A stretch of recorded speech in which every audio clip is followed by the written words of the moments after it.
جہاں تک بہاؤلہ کا تعلق ہے، بہاؤلہ اور باب اللہ دو الگ الگ بلیف ہے۔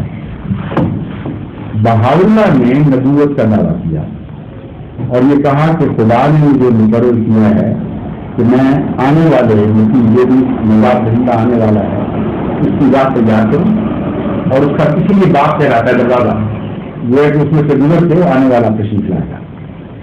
اور چونکہ انہوں نے واضح دعویٰ کیا تھا الہام کا، وہ مدت مقررہ کے اندر قتل کر دیے گئے اور خدا نے ان کے ساتھ وہ سلوک کیا جو بتوں سے کیا کرتا ہے۔ بہاؤلہ نے نبوت کا دعویٰ کیا ہی نہیں، نہ امامت میں مرد ہونے کا دعویٰ، امامت بھی ہونے کا دعویٰ کیا ہے۔ بہاؤلہ نے خدا ہونے کا دعویٰ کیا ہے۔ اور جیل سے ہمارے پاس کتاب اردو پڑھی ہوئی ہے، اکثر ملتی نہیں، میں اس کو دوبارہ چھپا رہا ہوں اسی لیے کہ ہمارے مسلمان بھائیوں کو پتہ تو لگے کہ بھائیت کیا چیز ہے اور امید کیا چیز ہے، انہیں آسمان کا فرق ہے۔ بہاؤلہ صاحب نے یہ بات معلومات کیجیے۔ ہاں بالکل، میں تو خوش ہوں، آپ بیشک پوچھے شوق سے۔ میں سمجھانا چاہتا ہوں اگر میرے بیان سے کوئی شعبہ بھی ایسا رہ گیا جس میں غلط فہمی ہو تو آپ کا حق ہے، آپ پوچھیں، بلکہ جب پوچھیں گے تو اس طرح کام کریں گے کہ ہو سکتا ہے آپ کی طرح کسی اور کے لیے غلط فہمی پیدا ہوگی جو بھی ہو جاتی۔ بہاؤلہ صاحب نے جیل سے جو عبارت لکھی ہے ان کی کتاب اردو میں لکھی موجود ہے، وہ یہ ہے کہ دیکھو تم لوگ جو بندے ہو اور عام انسان ہو، اذان کے متعلق یہ خیال ہے کہ ہوتے ہی خاموش ہونا چاہیے، نہیں ہے تلاوت کے متعلق قرآن کریم فرماتا ہے جب تلاوت کیے جائے تو ان سے خاموش ہو جائے گا، لیکن اذان کے متعلق کہیں ذکر نہیں ہے۔ اس لیے کاروبار جاری ہے ہمارے لیے، ہمارے ملک میں تو بعض دفعہ 24 گھنٹے اذان میں لگ جاتی ہے، کوئی خاموش ہو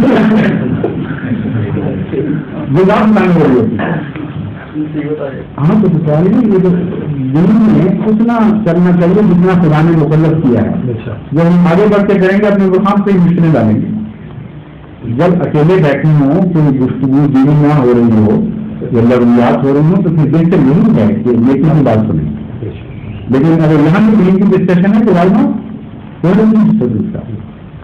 اچھا، اب میں آپ سے عرض کر رہا ہوں، بہاؤلہ صاحب نے لکھا کہ میں خدا تو قید میں ہوں تمہاری خاطر اور جیل کی صورتیں برداشت کر رہا ہوں، دیکھو کتنا بڑا میرے احسان ہے، تم میرے بندوں بار عیش کر رہے ہیں۔ اور ایک جگہ نہیں، ریپیٹڈلی انہوں نے یہ دعویٰ کیا، اور سارے قرآن کریم میں یا احادیث میں ایک بھی اشارہ نہیں ملتا کہ خدا تعالیٰ خدائی کے دعوے دار کو اسی دنیا میں پکڑ لیتا ہے، نبوت کے دعوے دار کو پکڑنے کے ملتا ہے علاج۔ وجہ کیا ہے؟ ظاہر بات ہے، خدائی کا دعویٰ اتنا شاید اور دعوے والا دعویٰ ہے کہ کوئی دھوکہ کھا ہی نہیں سکتا شاید سے کہ حکم پہلے خراب ہوا ہو۔ نبوت کے دعوے میں مشکل ہے، کیونکہ نبوت کے دعوے میں وہ کہتا ہے مجھ سے خدا نے کلام کیا، آپ کے پاس ذریعہ نہیں ہے معلوم کرنے کا کیا تھا کہ نہیں کیا تھا، جس نے کیا تھا وہی جانتا ہے، اگر وہ نہ پکڑے تو آپ کو کیا پتا، آپ ہاتھ ڈال بیٹھے اس نے کیا وہ تب مارے گئے، مان جائیں تو شک میں رہے پتہ نہیں کیا، دعویٰ کیا کہ خدا نے بولا بھی تھا کہ نہیں بولا تھا۔ اس لیے جب خدائی کا دعویٰ دار کوئی ہوتا ہے تو اللہ تعالیٰ اس کو ترک کر دیتا ہے، اس کی حقیقت کو چھوڑا دیتے، سارے خود اپنی موت مر جاتے ہیں۔ اور جتنے وہ مذاہب موجود ہیں جن کے بانی سے متعلق کہا جاتا ہے انہوں نے خدائی کا دعویٰ کیا تھا، قطعی طور پر ثابت نے نہیں کیا، جنہوں نے سچ مچ کیا ان کا وجود ہی نہیں رہا، خود ہی نہیں گئے، ہر دشا نے کیا تھا دعویٰ نہیں کیا، ان کو بنا لیا، اس لیے اس کا گناہ ان پر نہیں ہے، ان کا یہ مطلب جاری ہے، اس لیے جاری ہے کہ ان کا دعویٰ نبوت کا تھا اور خدا نے ان کو نہیں پکڑا۔ بہرحال یہ الگ مضمون ہے۔ جماعت احمدیہ کا حقیقی ہے کہ بہائیت سے تو ہمارا دور کا بھی رشتہ نہیں، بلکہ بہائیت سے ہماری بحثیں چلتی ہیں، خود ہمارے بڑے بڑے مباحثے ان سے ہوتے ہیں۔ وہ یہ کہتے ہیں بھائی کہ نئی شریعت یا ان معنوں میں کہ قرآن کریم کی شریعت کا اکثر حصہ اب واجب العمل ملا ہے، ان کا زمانہ بدل گیا، اس لیے نئے جدید تقاضے ہیں، نئے جدید تقاضوں کے مطابق بہاولہ کہتا ہے اب میں شریعت میں تبدیلی کر رہا ہوں کیونکہ میں خدا ہوں، میرا حق ہے، اور میں تمہیں نئے تقاضوں کے مطابق لے کے آ رہا ہوں۔ نمازیں تین کر دی اور بعض جگہ چھٹی دے دی، مہینے کے نام بدل دیے، ان کے وقت بدل دیے، بعض فرائض اٹھا دیے، شادیوں کی 4 کی اجازت دیا 2 مہینے کر دی، ابھی وہ غریب ہے پردہ اٹھا دیا، اور بہت سارے دخل اللہ کی بہاولہ نے تو پورا شریعت اسلامیہ کا حلیہ کے بعد دیا، مرتب کر دیا، اور دعویٰ یہ کیا کہ جدید تقاضے دور کرتے ہیں۔ ہم تو اللہ تعالیٰ کے فضل سے بہائیوں کے خلاف بھی ساری امت مسلمان کی طرف سے دفاع کا حق ادا کر رہے ہیں، اس لیے ہمیں ان کے ساتھ دوسری بات بحث کریں۔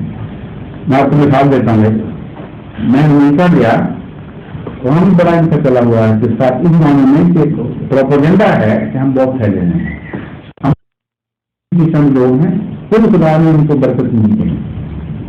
ان کا جو مرکز ہے اچھا، وہاں بھی ٹوٹل نمبر بہائیوں کا 25-30 سے زیادہ نہیں آج تک، یہ تو سنی اللہ تعالیٰ کہ مجھ سے ایک بھائی صاحب نے گفتگو شروع کی اور بڑی ہوشیاری کے ساتھ میں آپ کو بتاتا ہوں کہ آپ کے سامنے بھی بھائی ہیں تو ان سے گفتگو کا طریقہ کیا ہے۔ تو دیکھیے آپ کہتے ہیں کہ شریعت اسلامیہ اس لیے بہتر تھی کہ موسیٰ کی شریعت عیسیٰ کی دین پیچھے رہ گیا، موسیٰ کا دین پیچھے رہ گیا، اس سے پہلے ابراہیم کا دین پیچھے رہ گئے اور وقت کے تقاضے پورے نہیں کر سکتے۔ انسان تو پروگریس کر رہا ہے، 1400 سال پہلے کہاں انسان کس موقع پر کھڑا تھا، آج کا انسان ترقی کر کے کہاں پہنچ گیا۔ تو اتنا جاہلانہ عقیدہ ہے کہ شریعت نہیں کھڑی ہو جائے اور خدا تعالیٰ اسے کی کر اور نئے تقاضوں کا خیال نہ کرے۔ اس لیے خود اس بنیاد پر قرآن نے گزشتہ شریعتوں کو مصیبتوں کو منسوخ کیا تھا۔ قرآن کی شریعت کا منسوخ ہونا ایک عقلی تقاضا ہے، ایک لازمی طبی تقاضا ہے، یہ دلیل دیتے ہیں۔ اور اکثر مسلمان بیچارے سادہ لوگ ان کو فلسفہ دین کا چونکہ علم نہیں ہوتا، بڑی مشکل میں مبتلا ہو جاتے ہیں۔ میں نے ان کی بات سنی اور میں آپ کو بھی دلیل سمجھاتا ہوں۔ میں نے کہا آپ نے دلیل جو دی ہے اس میں بہت سے ٹوسٹ کر دیا، پہلے میں اس کو کھول دوں پھر اگلی بات کرتے ہیں۔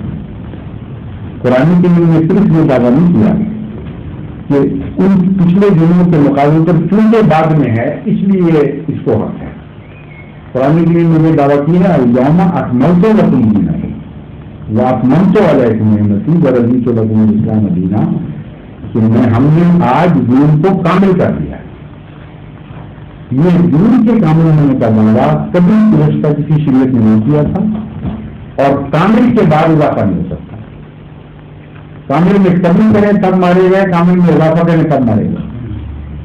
یہ بیلنس ہے جس کو آپ بگاڑ سکتے ہیں، زمانہ کی گزرنے سے کامل میں کیسے تبدیلی ہو سکتی ہے۔ میں نے ان کو مثال دی، میں کہتا آپ مجھے میں مثال دیتا ہوں اور میں آپ کے سامنے چیلنج رکھتا ہوں، اس کو تبدیل کر کے دکھا دیں گے، وہ اسی وقت مان جاؤں گا کہ 250 شریعت سچی ہے۔ حضرت موسیٰ علیہ السلام نے تعلیم دی کہ ناک کے بدلے ناک، آنکھ کے بدلے آنکھ، تو موقع مارے تو موقع مارو اور خود برابر کا بدلہ دو، یہ تعلیم تھی۔ اور موقع کا روز ذکر نہیں ملتا ہے۔ حضرت موسیٰ کی تعلیم کے متعلق میں نے ان کو بتایا کہ کمپیریٹیولی کامل تھی، ایبسولوٹلی کامل نہیں تھی۔ اور میں یہ بتانا چاہتا ہوں آپ کو کہ اسلام ایبسولوٹلی کامل ہے، کمپیریٹیولی نہیں۔ جب یہ سمجھ جائیں تو پھر کسی قیمت پر یہ بڑھائی آپ کو غالب آ نہیں سکتے، ان کو وقت میں نہیں مل سکتا یہاں سے وہ داخل ہو جائیں۔ حضرت موسیٰ علیہ السلام کی تعلیم کو اگر ہم ناکامل کہیں، ناقص کہیں، پھر یہ اعتراض پیدا ہوتا ہے کہ خدا ناقص تعلیم دیتا ہے، خدا تو کامل ہے، وہ کیسے ناقص تعلیم دے سکتا ہے؟ اگر اس کی تعلیم ناقص تھی تو پھر خدا ہی ختم، پھر چھوڑو مذہب کو، پھر باہر نکلا۔ اس لیے ہمیں نہیں کہنا چاہیے۔ وہ کامل تعلیم کی اپنے وقت کی نسبت ہے، ایبسولوٹلی، کیونکہ اس وقت حضرت موسیٰ کی قوم جس قوم میں آپ آئے ہیں وہ مغلوب تھی، مظلوم تھی، مقہور تھی اور اتنی مضبوط بنا دی گئی تھی کہ اپنا حق بھی وہ نہیں دیتے تھے۔ جب حاکم قوم کو آگے تھپڑ مارتا تھا تو کہتے ہیں ہم نے تجھے معاف کر دیا. اب کمزور آدمی نے معاف کیا کیا, وہ تو بیچارہ بدلہ لے نہیں سکتا, بزدلی کا نام معافی رکھ دیا. تو ان کے اخلاق اتنے بگڑ چکے تھے کہ ہر بزدلی, ہر کمزوری کو وہ اخلاق حسنہ قرار دے رہے ہیں. ان کو اگر معافی کی اجازت دے دے کا خدا اس زمانے میں, تو انہیں معافی کرتے رہنا تھا. ان کو ضرورت کیا تھی کہ پھر وہ بدلا لینا تھا. ان کا کریکٹر کھڑا کرنے کے لیے, ان کو اپنے پاؤں پر دوبارہ قائم کرنے کے لیے اللہ تعالیٰ نے کہا اس وقت جب تک ہم منافق کی سمجھ سے ہم تم سے معافی کا حق ہی لے رہے ہیں. تم آنکھ پڑے گا تو آنکھ توڑنی پڑے گی, کوئی ناک کاٹے گا تو وہ ناک کاٹنا پڑے گا. کامل تعلیم ہے اپنے وقت کے لحاظ سے, لیکن ایبسولوٹ ویلیو کے لحاظ سے نہیں تھی. چنانچہ اس کا رد عمل لمبے عرصے کے بعد رد عمل ظاہر ہوا اور وہ سخت دل ہو گئے. قرآن کے لیے فرماتا ہے کہ کچھ عرصے کے بعد ان کے دل پتھر ہو گئے, چٹانوں کی طرح سخت ہو گئے, اتنے ظالم ہو گئے کہ اصل کے نام سے ناآشنا حضرت موسیٰ علیہ السلام ایک معصوم انسان, محنت کی پیاری شخصیت, محبت کرنے والی, ذہن کی تعلیم دینے والی, ان کے دل ٹھنڈے نہیں ہوتے تھے تو پھر چلے جائیں. کس طرح ظالمانہ سلوک کیا. خدا تعالیٰ نے اس تعلیم کو پھر اس طرح بدلا کہ بدلا لینے کا حق چھین لیا ان سے. حضرت موسیٰ نے کیا فرمایا, ایک گال پہ تھپڑ مارو تو دوسرا گال بھی بچ کرے, تمہارا کوئی کلوک اتارے تو قمیض بھی اتار کے دے دو. عجیب تعلیم ہے. لیکن اس زمانے میں اگر یہود کو اجازت دے دیتے عیسیٰ علیہ السلام کہ وہ اپنے ماننے والوں کو بدلا بھی دے دو, تو پہلے سخت دل میں لینا ہی بدلا تھا. انہوں نے کہا ایک تھپڑ کے بدلے دوسرا گال آگے کرنا تھا. اس لیے اس زمانے میں اس کانٹیکسٹ میں یہ کامل تعلیم تھی, لیکن ایبسولوٹ تھی. میں نے بھائی صاحب سے ان کے اسکالر سے عرض کی کہ اب میں اسلام پر آتا ہوں. 600 سال کے بعد اسلام, 610 سال کے بعد عیسیٰ علیہ السلام کا اسلام ظاہر ہوتا ہے. آمد صلی اللہ علیہ وسلم کو خدا تعالیٰ یہ تعلیم دیتا ہے کہ اگر کوئی ظلم کرتا ہے تو انسان کا حق ہے کہ مقابل پر اپنے بدلہ اتارے, مگر جتنا ظلم کیا ہے اتنا ہی ٹھہرے, اس سے 1 انچ بھی آگے بڑھنے کی اجازت ہے. پہلا ایسا تعلیم پڑا. نمبر 2, عفو کی بھی اجازت ہے, معاف کرنے کی, لیکن شرط یہ ہے کہ معافی کے نتیجے میں اصلاح ہو, معافی کے نتیجے میں جرم کی حوصلہ افزائی نہ ہو. ایبسولوٹ معافی نہیں. ہمن افعال و اصلاح یہ الفاظ ہے. جو عفو کرے بشرطی کہ اس کے نتیجے میں اصلاح واقع ہو تو خدا اس کو بہت پسند کرتا ہے. میں نے کہا اب اس تعلیم کو آج ذرا بدل کے دکھا دیں. 1400 سال ہو گئے, ایک شوشہ اس کا تبدیل کر کے دکھائیں کہ یہ زمانے میں پیچھے رہ گئی ہے. اب کامل تعلیم یہ ہے, قرآن کریم کو ایبسولوٹ ویلیو حاصل ہے. یہ ہے اصل پوائنٹ. کمال اسی کو کہتے ہیں کہ اس سے بہتر تعلیم ممکن ہی نہیں کہ نہ معافی کی کھلی چھٹی دینی ہے, نہ انتقام کی کھلی چھٹی دینی ہے.